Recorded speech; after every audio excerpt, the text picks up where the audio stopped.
আজকে গরুর মাংস রান্না করব। আদাগুলো নেওয়া হলো, এখন ছেঁচবো আদাগুলো। এখন রসুন ছেঁচা হচ্ছে, এরপর পেঁয়াজ কাটবো। আদা হয়ে গেছে।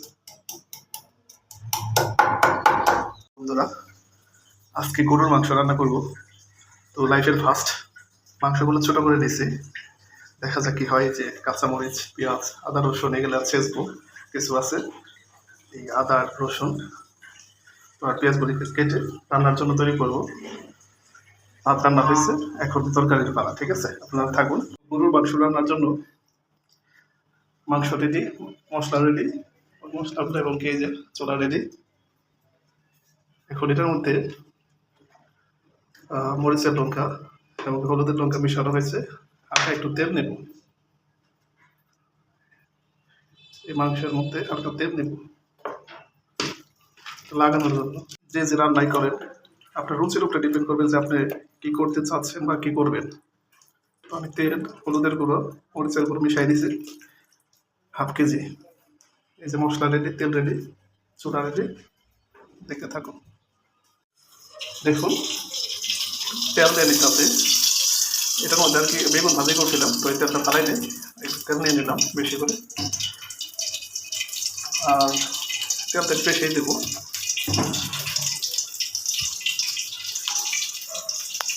এর মধ্যে আদা দেব,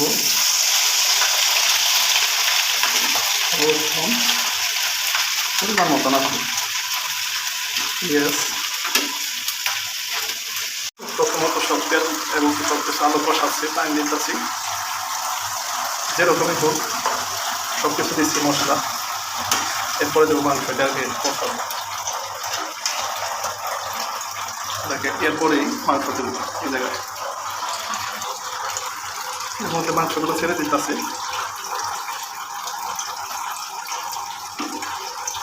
মাংসের গায়ে তেল এবং মশলা দিচ্ছে, এরপরে পানিটাও দিয়ে দিতেছে। যেহেতু মশলা দিয়ে পানি, দেখা যায় আল্লাহ ভরসা কি হয়। আমি মাংসগুলো দিয়ে ঢেকে দেব। কড়াইটা অবশ্য ছোটো, দেখা যায় যার মধ্যে থাকে।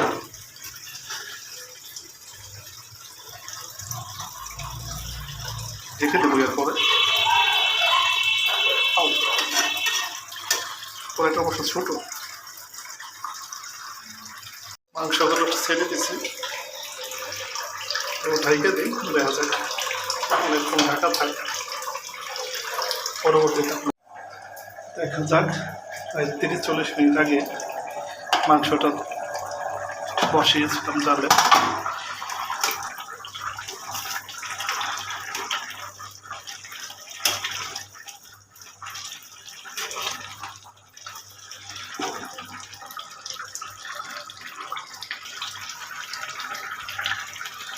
দেখা যাক, মোটামুটি ভালো একটা কালার এসছে। ফার্স্ট টাইম গরুর মাংস রান্না করে আলু দিয়ে